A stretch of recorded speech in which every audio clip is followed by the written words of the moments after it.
Bismillahirrahmanirrahim. Assalamualaikum warahmatullahi wabarakatuh.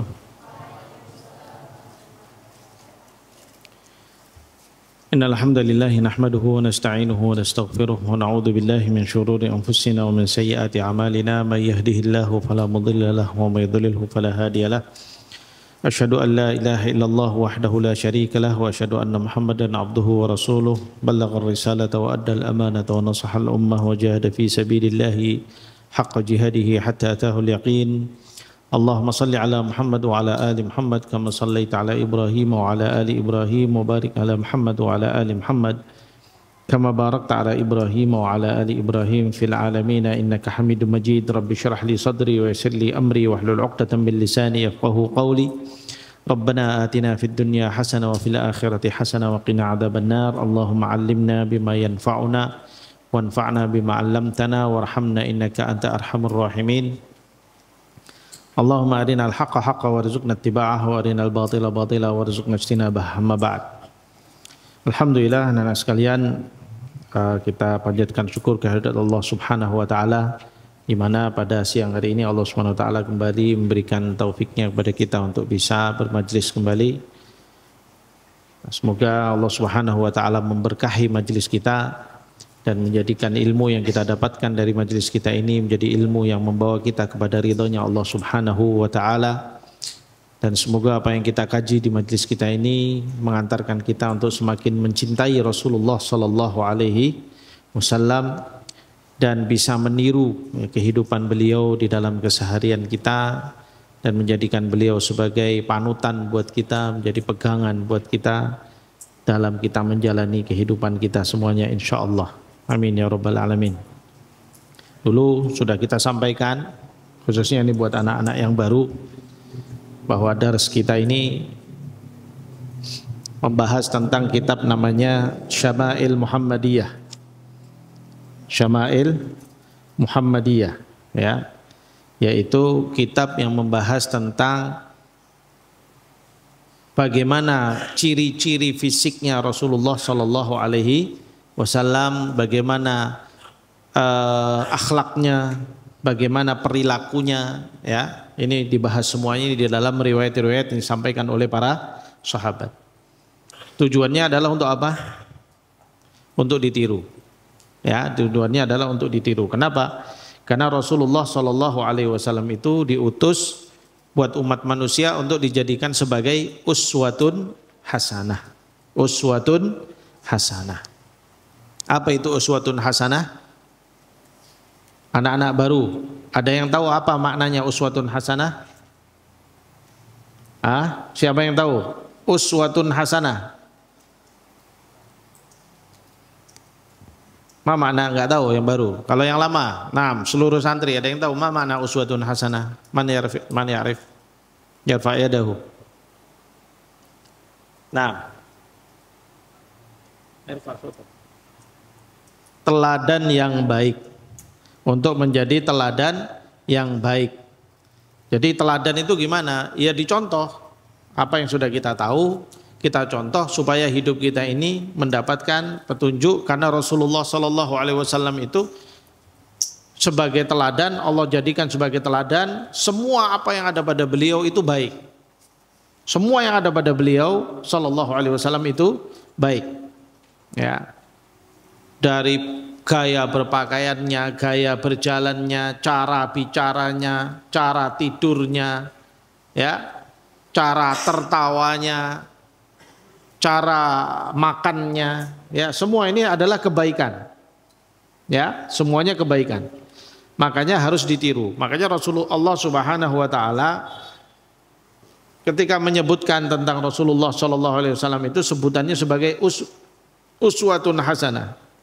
Ya, karena yang namanya beruswah, ya, meneladani, ya, beruswah, meneladani, itu artinya adalah meniru semua yang beliau lakukan. Itu namanya teladan.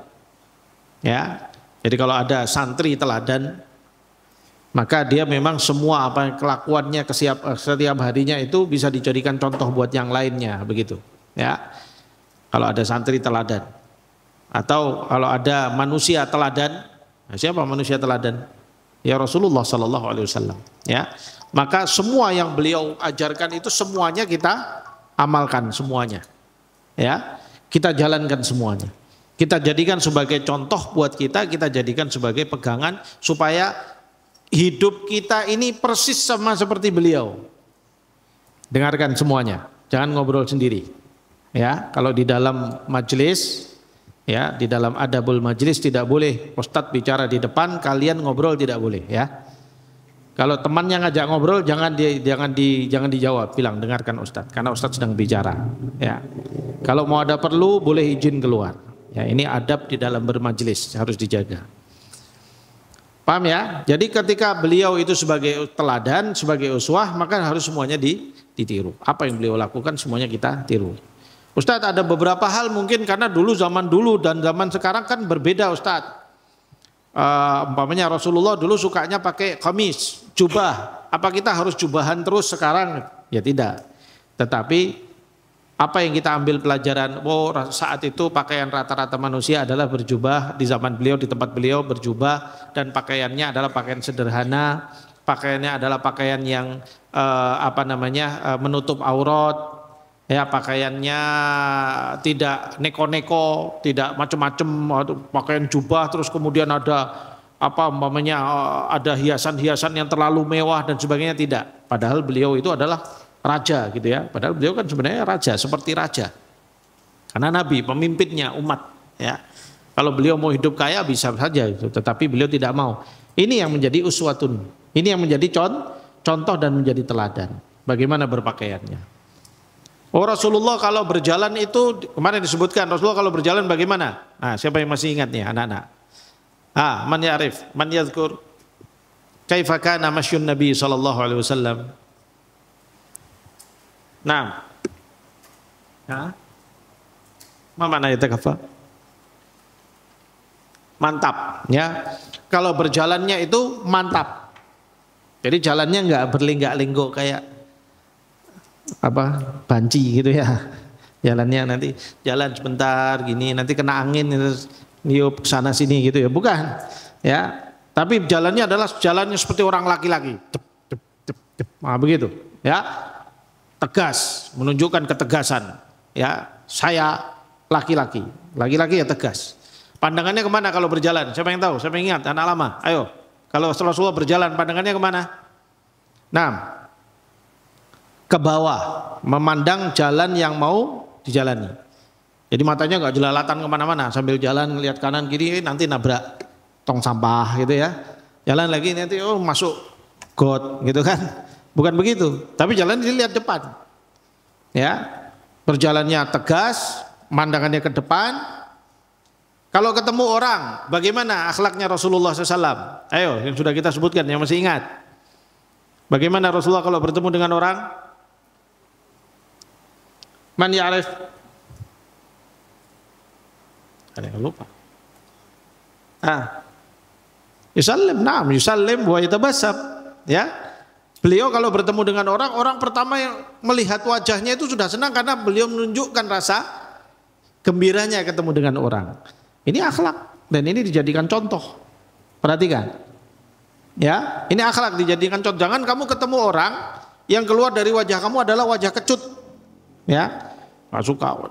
Apa itu ya? Ngelihat orang enggak mau senyum, ngelihat orang enggak mau menunjukkan kegembiraan. Itu menunjukkan akhlak yang tidak baik dan itu tidak sesuai dengan uswahnya siapa? Rasulullah Shallallahu Alaihi Wasallam. Ya. Kemudian kalau makan, nah Rasulullah makan gimana nih? Ayo kemarin. Siapa yang masih ingat? Ya, ini kalian nggak murojaah jadi lupa semuanya gini. Nah. Irfa sautakif. Naam, kana ya'kulu bi thalathi asabi'ihi. Menggunakan 3 jari.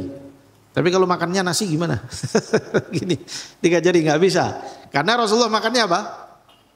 Rasulullah karena makannya roti, maka 3 jari ya wajar 3 jari. Tapi apa pelajaran yang kita ambil ketika Rasulullah makan pakai 3 jari? Adab dan akhlaknya tidak tamak di dalam makan. Ya, karena kalau roti kamu jual 3 jari begini kelihatan beradab kamu, ya kan? Kelihatan terjaga, oh pilihannya kecil gitu kan. Kemudian dimakan, dikunyah dengan tenang. Nah itu akhlaknya Rasulullah. Kalau 3 jari nasi gimana? Sedikit sekali nanti dapatnya, nggak bisa makan nasi pakai 3 jari. Apalagi nasinya ada kuahnya, nanti gimana coba? Ya kan? Ambil pelajarannya, ambil hikmahnya, itu yang kita tiru. Ya, mana yang bisa kita terapkan sesuai dengan apa yang bisa kita amalkan? Nggak apa-apa, tinggal diamalkan. Ya, rambutnya Rasulullah. Kaifa kana sya'rul Nabi sallallahu alaihi wasallam. Ah, siapa? Ini dari belakang-belakang nggak ada yang tahu. Masa semua di sini-sini, depan-depan, belakang? Kaifa kana sya'rul Nabi? Ayo tulab. Hayya. Dari arah sini siapa yang tahu? Ini kelihatannya saya panggil nama ini deh. Ya. Naam.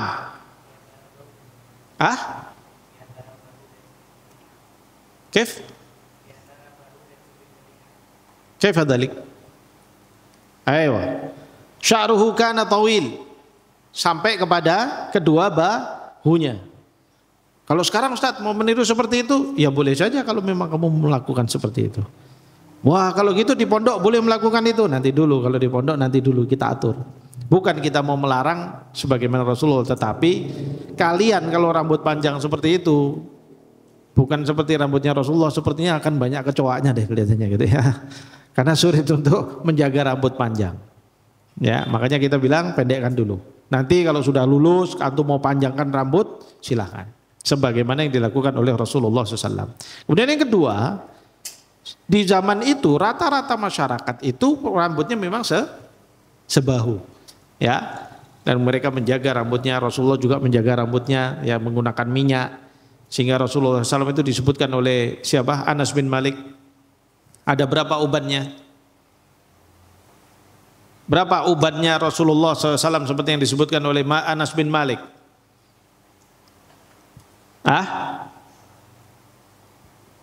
Irfa sautak ya rajul. Laisa muskil, khata' muskil. Naam.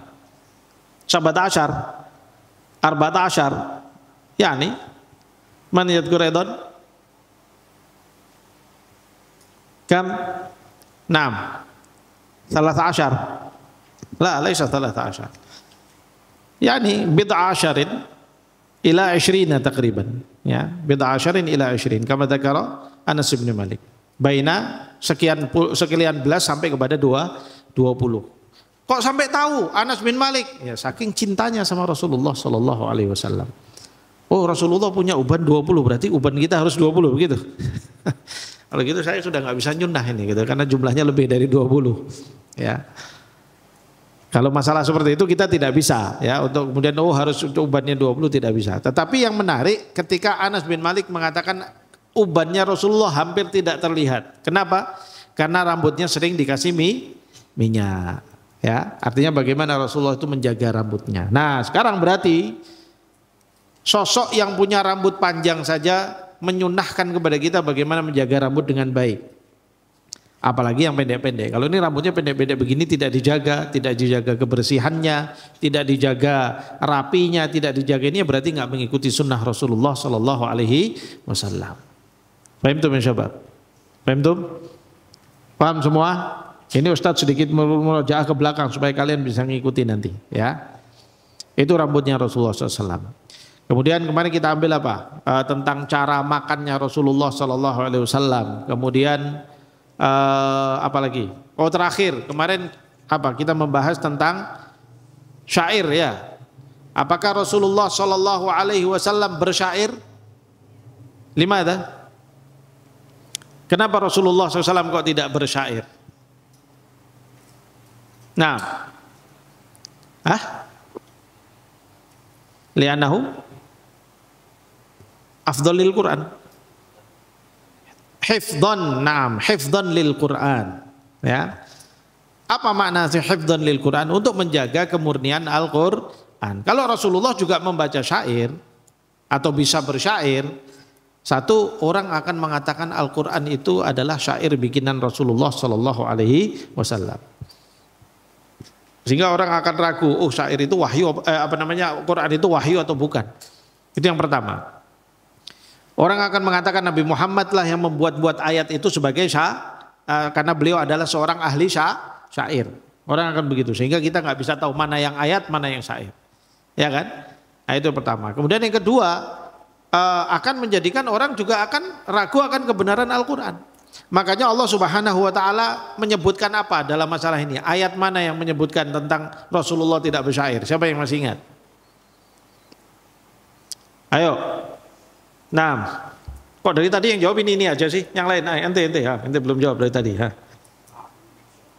Wa ma 'allamnahu syi'ra wa ma yanbaghi lah. Ya, fi ayyi suratin hadi? Fi suratin Yasin, fi surat Yasin, ya. Wa ma 'allamnahu syi'ra wa ma yanbaghi lah. Ya. Dan kami tidak mengajari dia syair. Artinya Allah bilang Nabi Muhammad memang enggak bisa bersyair. Bahkan Nabi Muhammad itu seorang yang ummi, yang tidak bisa baca dan tidak bisa menulis. Kenapa kok Rasul kok nggak bisa baca tulis? Orang nggak bisa baca tulis kok malah dijadikan Rasul? Justru itulah untuk membuktikan dan membuktikan bahwasanya apa yang disampaikan oleh Rasulullah itu semuanya adalah ayat dan wahyu dari Allah Subhanahu wa taala. Al-Quran itu kan bahasanya indah sekali. Bahasanya bagus sekali. Kalau Rasulullah adalah seorang ahli syair, orang akan sulit percaya bahwa semua Al-Quran itu adalah ajaran dari Allah Subhanahu wa taala. Ya, orang akan sulit. Tapi kalau Rasulullah tidak bisa baca, tidak bisa tulis, apalagi bersyair, kok dia bisa menyampaikan ayat yang bahasanya begitu indah, bahasanya begitu dalam, ya, bahasa Arab yang terkandung di dalam Al-Quran itu begitu luar biasa sekali. Berarti jelas ini bukan dari dia. Nah begitu, ya, jelas ini bukan dari dia. Dari siapa? Ya dari Allah Subhanahu wa taala. Artinya itu betul-betul wahyu. Jadi Allah menjadikan Nabi Muhammad itu tidak tahu atau tidak bisa bersyair dan tidak pintar untuk bersyair justru untuk menjaga kemurnian Al-Qur'an. Makanya Rasulullah tidak bersyair. Tapi yang kemarin kita baca, wa kana Aisyah radhiyallahu anha mengatakan apa? Bahwasanya Rasulullah SAW yatamatsalu bisy'ri. Ma makna yatamatsal? Yatamatsal, menirukan. Rasulullah kadang menirukan syairnya orang. Ya. Rasulullah itu punya 2 orang ahli syair yang membantu beliau dalam dakwahnya. Yang pertama namanya siapa? Hasan bin Thabit. Hasan bin Thabit. Yang kedua namanya Abdullah ibnu Rawahah. Abdullah ibnu Rawahah. 2 orang sahabat ahli syair yang selalu membela Rasulullah. Kenapa kok Rasulullah harus dibela pakai syair? Jadi di zaman itu, di zaman Rasulullah SAW itu, syair itu bagi orang Arab itu sesuatu yang sangat mereka cintai. Ya, jadi orang kalau sudah jadi ahli syair, wah itu sudah luar biasa. Kemudian para penguasa-penguasa pada zaman itu sangat membutuhkan ahli syair untuk memuji-muji diri mereka sehingga membangun opini yang bagus di masyarakat. Supaya masyarakatnya itu hormat sama rajanya. Di antara cara untuk membangun kehormatan itu adalah dengan apa? Dibuatkan syair-syair untuk raja-raja itu. Dipuji-puji setinggi langit. Sehingga orang yang mendengar syair itu mereka akan terbawa dan kemudian sangat menghormati raja itu. Cara mereka seperti itu saat itu. Maka sebaliknya juga mereka menggunakan syair untuk apa? Menjatuhkan orang. Jadi kalau raja-raja itu ada tukang syairnya, nanti untuk menyerang musuhnya, kalau ada musuhnya begini-begini maka diserang dengan bahasa-bahasa yang syair yang buruk, yang jelek-jelekkan musuhnya sehingga rakyatnya itu benci banget sama musuhnya itu. Jadi untuk membangun opini itu caranya seperti itu di zaman dahulu. Maka Rasulullah SAW pun sama, saat itu beliau jadi target serangan syair-syairnya para penyair-penyair Mekah yang jahiliyah, yang masih kafir-kafir musyrikin itu. Diserang, dibilang penyihir, dibilang dibilang penipu, ya, dibilang pemecah belah, macam-macam lah sudah. Pokoknya orang semua jadi benci banget dan itu konsekuensi dakwah. Kalau kita dakwah harus siap untuk dibenci orang, ya. Apalagi kalau mau dakwah kebenaran. Apalagi kalau kamu dalam berdakwah sampai pada titik kamu harus bernahi mungkar. Kalau masih beramar ma'ruf, orang mungkin masih mau terima kamu ngajak kebaikan. Tapi kalau sudah nahi mungkar, ada feedback, ada timbal balik dari para pelaku mungkar kepada kamu, serangan balik. Kamu harus siap. Makanya Luqman ketika menasihati anaknya, ya, wa'mur bil ma'rufi wanha 'anil munkar, madaqal wasbir 'ala ma asabak. Ya kan? Dan beramar ma'ruflah kamu dan menahi mungkarlah kamu dan sabarlah kamu terhadap nanti apa yang kena sama kamu. Karena kalau sudah amar ma'ruf nahi mungkar, maka akan ada timbal balik, ada serangan balik dari para pelaku mungkar. Jadi harus siap. Apa serangan baliknya? Serangan baliknya ngelek-ngelek kita. Ya kita nanti dituduh, oh ini apa namanya? Apa sekarang kalau para pendakwah itu sering disebut apa? Para pemegang kunci surga, gitu diantaranya kalau sekarang itu ya. Di masyarakat itu kadang-kadang begitu. Disebarkan inilah orang-orang para pemegang kunci surga. Seakan-akan orang lain nggak masuk surga. Seakan-akan dia sendiri yang masuk surga. Siapa yang bilang begitu? Justru para pendakwah ini mengajak orang untuk sama-sama masuk surga. Tapi begitulah ya orang-orang yang tidak mau menerima dakwah. Dan ini sudah menjadi kebiasaan para nabi-nabi dahulu. Semua nabi-nabi ketika dia berdakwah, dia akan menghadapi perlawanan dari kaumnya. Dia akan menghadapi perlawanan dari kaumnya, dijelek-jelekkan, bahkan sampai ada yang dibunuh. Dan tidak sedikit yang dibunuh. Ya, Nabi Zakaria itu sampai digergaji kepalanya. Ya, dari kepala sampai ke kaki. Ya, kemudian Nabi Yahya itu sampai dipenggal kepalanya. Kepalanya dijadikan apa? Mas kawin. Oleh siapa? Oleh raja di zaman itu. Gara-garanya apa? Rajanya di zaman itu adalah seorang yang jadi anak mau nikah sama ibunya, bayangkan. Lalu minta fatwa sama Yahya. Nabi Yahya bilang tidak boleh. Ibu kok mau nikah sama anaknya. Tersinggung, akhirnya apa? Boleh kamu nikah sama saya, tapi mas kawinnya adalah kepalanya si Yahya. Penggal kepalanya dijadikan mas kawin. Gimana jawab? Itu nabi-nabi. Maka kalau dakwah, ya dakwah dimanapun, ya itu harus siap. Tapi pahalanya besar. Kalau siap berdakwah, mengajak orang pada kebaikan, pahalanya insya Allah besar. Tapi konsekuensi dan resikonya juga besar. Nabi Nuh alaihissalam ketika dakwah juga bagaimana perlawanan kaumnya? Oh besar sekali. Sampai hampir 1000 tahun beliau berdakwah, pengikutnya cuma berapa? 80-an orang, nggak nyampe 100 orang. Bayangkan, hampir 1000 tahun dakwah, 950 tahun lah kira-kira. Pengikutnya cuma 100 orang. Nggak nyampe. Kalau kamu dakwah seperti itu kuat nggak? 1000 tahun. Kamu paling dakwah 3 hari nggak ada pengikut, sudah kamu tinggal kampung itu. Wah ini kampung isinya orang nggak genah semuanya, begitu. Udah nggak sabar. Ya. Nabi Nuh 950 tahun. Ya. Nabi Musa, Nabi Isa, tuh sampai diburu, mau dibunuh. Lalu diselamatkan oleh Allah Subhanahu wa taala, diangkat ke langit, mau disalib. Kenapa? Karena beliau difitnah oleh orang-orang Yahudi pada saat itu. Ya, Nabi Isa. Ujiannya berat. Ya, kemudian semua nabi-nabi dan begitulah para pendakwah dan para ulama. Rasulullah bilang apa? Para ulama itu adalah para warathatul anbiya, para pewaris nabi. Apa yang diwariskan? Ilmu. Yang diwariskan adalah ilmu. Dan kemudian juga diwariskan apa? Konsekuensi daripada dakwah itu. Kalau kamu menyampaikan dakwah Nabi, maka kamu akan menghadapi hal yang sama. Kecuali kalau nanti kamu dakwah mau ya meluntir-meluntir sana sini dalam dakwahnya. Ya, kebenarannya diputar sana, putar ke sini sesuai dengan keinginan penguasa, ya, sesuai dengan keinginan ahlul batil. Ya, oh ini jelas-jelas haram di dalam Al-Quran umpamanya, tapi karena penguasa menginginkan itu halal, kamu kan mengatakan oh ya ini haram, tapi gitu susah kalau udah dakwah udah begitu. Paham? Naudzubillah min dzalik. Maka nggak boleh seperti itu. Ya, ini konsekuensi. Baik, kita kembali kepada Rasulullah Sallallahu Alaihi Wasallam. Ya. Bahwa sikap beliau yang diriwayatkan di sini oleh Imam Tirmidzi, buku ini oleh Imam Tirmidzi, ya. Beliau riwayatkan banyak sekali riwayat menceritakan tentang syakhsiyah atau kondisi Rasulullah Sallallahu Alaihi Wasallam. Kita pelajari dalam rangka supaya kita tiru. Ya, kita pelajari dalam rangka supaya kita tiru dan kemudian kita amalkan. Kalau kita bisa meniru ini dan kita jalani kehidupan kita sebagaimana Rasulullah SAW, insya Allah Allah Subhanahu Wa Taala akan banyak memberikan pertolongan. Kamu mau dakwah mau apa, maka syakhsiah ini ada berada bersama dengan kamu insya Allah. Ya, baik. Karena waktunya tinggal 5 menit, kita baca satu hadis saja. Sampai mana ini? Kemarin terakhir tentang apa? Bab maja'a fi kalami Rasulillah fi samar. Ada? Naam. Baik, iqra. Man yaqra anta? Bismillah.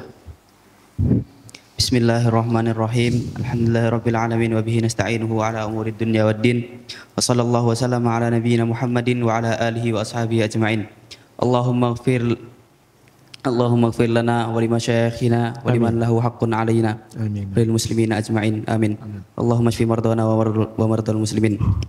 Qala Imam Al-Hafidh Abi Isa At-Tirmidzi fi kitabih Syama'il Muhammadiyah fi bab ma jaa'a fi kalami Rasulillah sallallahu alaihi wasallam fis samar. Qala haddatsana Al-Hasan bin Sabah Al-Bazzar, haddatsana Abu Nadri, haddatsana Abu Aqil As-Thaqafi Abdullah bin Aqil an Mujalidin an Mujalidin. Anta qara Mujadil. Mujadil. Hah? Mujalid. Mujalid atau Mujadil? Mujalid. Anta qara atau Mujalid? Mujadil. Khata. Mujalid. Iqra Mujalid. An Mujalidin. An Mujalidin an Sya'bi an Masruqin an Aisyata qalat haddatsa Rasulullah sallallahu alaihi wasallam dzata lailatin nisa'ahu haditsan faqalat imra'atun minhunna ka'anna al-haditha hadithu khurafata. Faqala atadruna ma khurafatu inna khurafata kana rajulan min udrata asarathul jinnu fil jahiliyati famakatha fihim dahran thumma radduhu ilal insi fakana yuhaddithun nasa bima ra'a fihim minal a'ajibi faqala an-nasu hadithu khurafata. Baik, al-hadits an Aisyah radhiyallahu anha. Ya, dari Aisyah radhiyallahu anha. Baik, na'khudh awalan al-bab afwan. Fi kalami Rasulillah sallallahu alaihi wasallam fi samar. Ma ma'na samar? As-samar yani al-hadithu fil lail. Al-hadith fil lail wa huwa fi waqti ba'da al-isya. Yani al-hadith yani al-kalam wa kadza yani ba'da salat al-isya. Hadha huwa samar. Ngobrol setelah salat isya itu namanya samar. Ya, obrolan di waktu malam. Di mana di waktu-waktu itu biasanya ya orang di dalam keluarga ngobrol sebelum tidur gitu kan. Biasanya kan ngobrol-ngobrol, sudah makan malam, sudah apa, duduk, kemudian ngobrol-ngobrol, kemudian biasanya terus nanti ya sudah setelah itu tidur gitu kan. Nah, obrolan waktu malam itu namanya apa? Samar.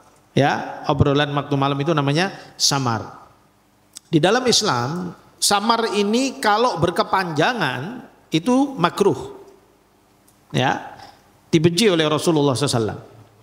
Jadi kalau kamu ngobrol sampai jam 10, jam 12 malam ngobrol ngalor ngidul cerita ini cerita itu semuanya, ya, yang tidak ada manfaatnya, maka itu makruh, dibenci. Tidak boleh dilakukan. Ba'dal isya kalau tidak ada hal penting untuk diobrolkan, sudah tidur aja istirahat. Supaya kamu nanti bisa bangun saat qiyamul lail. Dibangunnya agak awal. Jam 2 kamu sudah bangun, setengah 3 kamu udah bangun qiyamul lail ya sampai sebelum subuh. Ya, begitu. Tapi kalau ada hal penting boleh dilakukan pertemuan atau obrolan setelah isya. Ya, boleh sampai malam pun boleh karena ada hal penting. Umpamanya dars ba'dal isya. Boleh. Atau rapat, umpamanya ada pembahasan penting, rapat. Atau mungkin ada urusan apa, ketemu dengan orang dengan suatu tamu sehingga tamu kemudian ada obrolan penting dengan dia dan sebagainya, itu boleh. Kalau untuk keluarga obrolan biasa yang tidak ada yang penting itu bagaimana? Bolehkah? Boleh asalkan dia tidak berkepanjangan. Jadi masih boleh sampai waktu yang tidak terlalu malam. Karena kalau sudah terlalu malam nanti akan mengganggu bangun paginya. Ya, bangun subuhnya atau bangun qiyamul lailnya nanti akan terganggu kalau tidurnya terlalu malam. Maka samar boleh tapi dia tidak boleh terlalu panjang kalau memang dilakukan ba'dal isya. Tapi kalau dia ada penting boleh dilakukan panjang. Nah, Rasulullah SAW hadis ini menunjukkan betapa bahwa samar itu boleh. tapi dalam waktu yang singkat tadi itu. Di mana Aisyah radhiyallahu anha qalat, dia berkata, menceritakan, haddatsa Rasulullah sallallahu alaihi wasallam dzata lailatin nisa'ahu haditsan. Rasulullah SAW suatu malam ngobrol atau berbicara ya dengan ngobrol dengan istri-istrinya di waktu malam, suatu malam. Faqalat imra'atun minhunna, ya, di tengah-tengah obrolan itu kemudian salah seorang dari istri Rasulullah sallallahu alaihi wasallam itu mengatakan, ka'annal haditsa haditsu khurafah. Seakan ini omongan khurafah. Apa itu khurafat?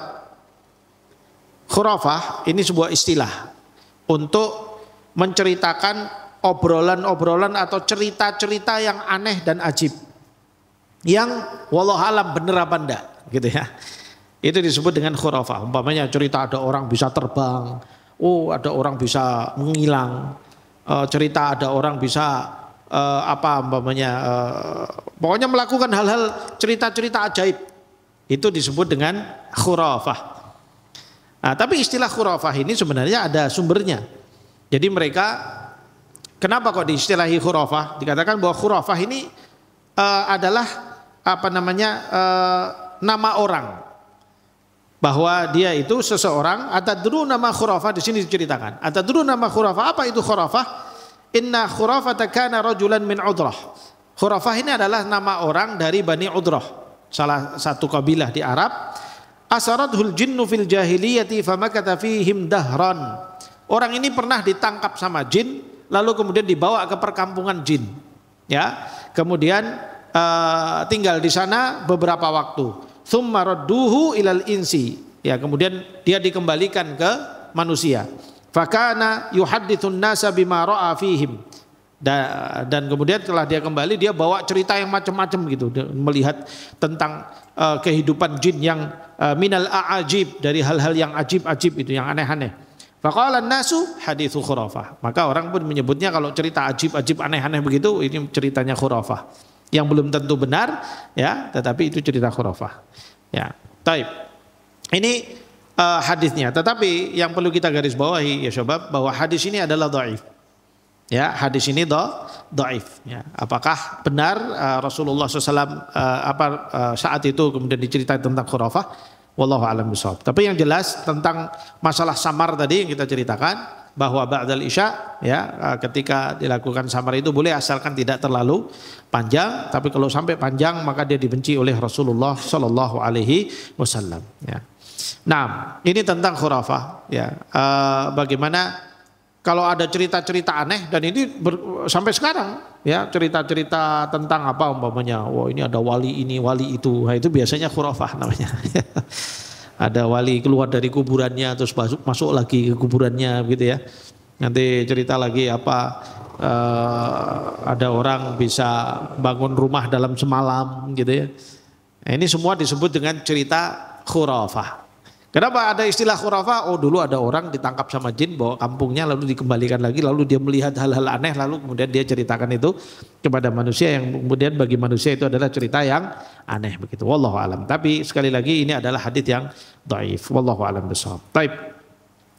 Naktafi bihada awalan, bihadal qadar insyaallah.